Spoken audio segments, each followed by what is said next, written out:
already what I feel, what is going on, my opinion, and I really think it's a time for us to really stop all this little nonsense. Like I said, I wasn't raised in America.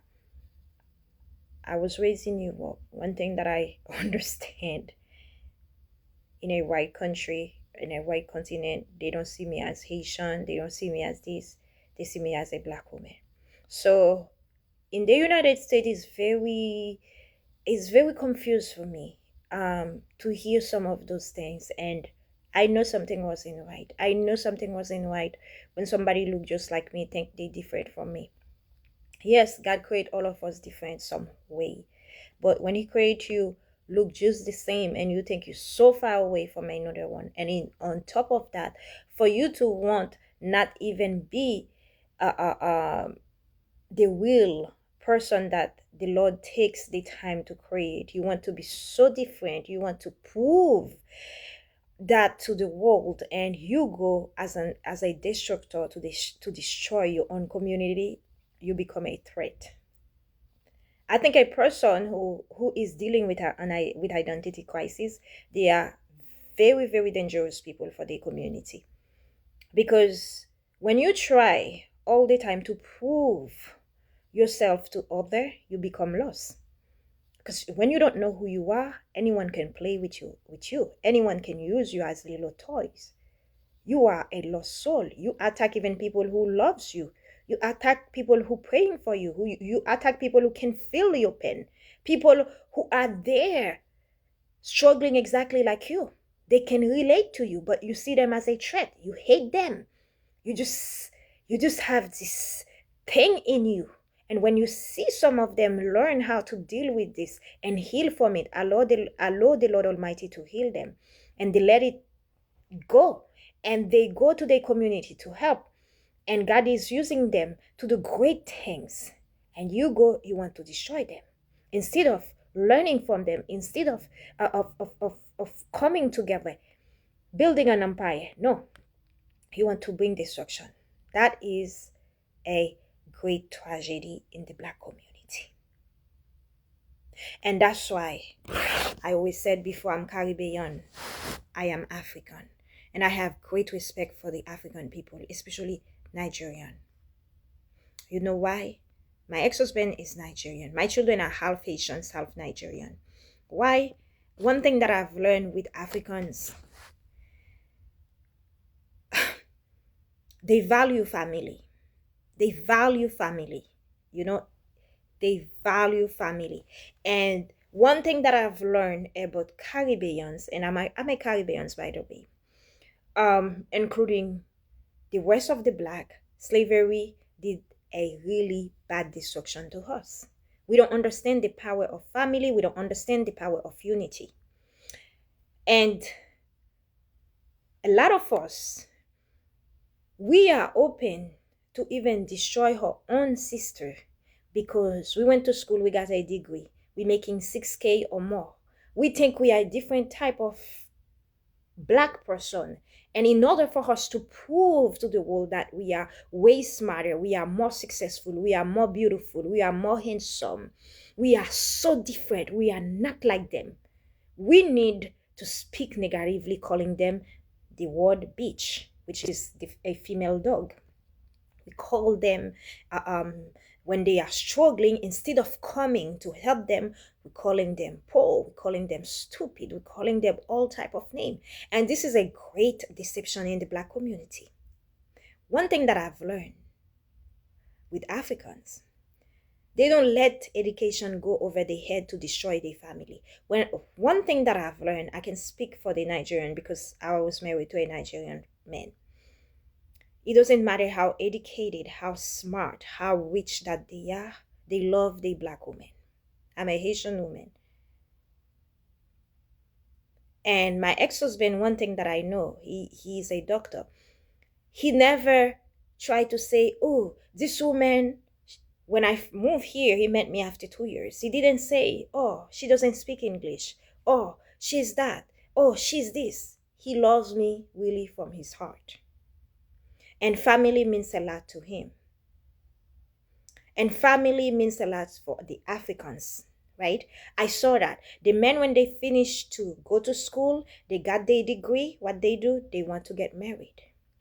But one another thing that I look with the rest of the black who been to slavery, we focus, a lot of us, we think education is everything for us.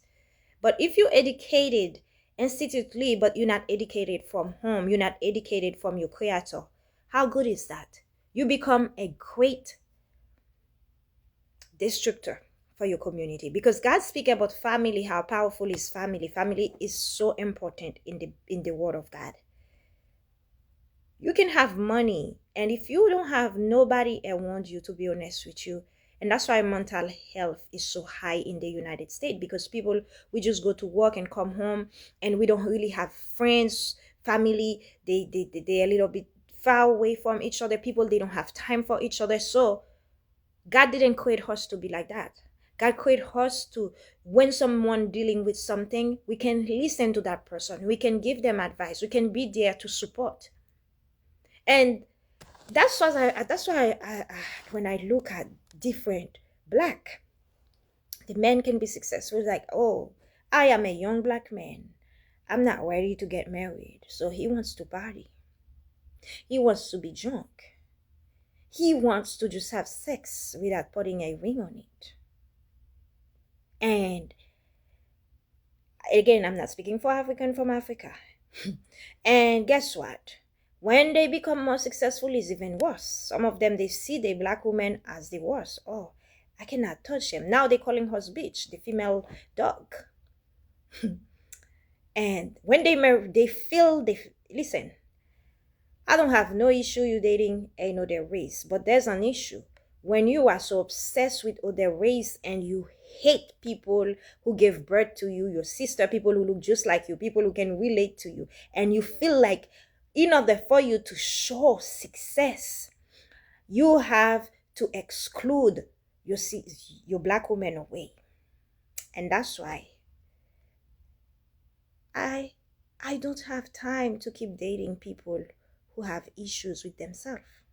I'm a strong black woman. When I say that I'm a strong black woman, I'm not a angry one. I am someone with full of love and caring for my community. So I cannot have someone on my side who is with me just to banging me, as the man used in the video. That's exact words. That is exact the exact word that he used. Or to see me, oh, he is so rich, he cannot be with me because of my color. Why he look just like me? There's an issue. Men like that, I did someone like that. Actually, a Haitian man. A Haitian man. He was in School of Medicine, born in America. I left him.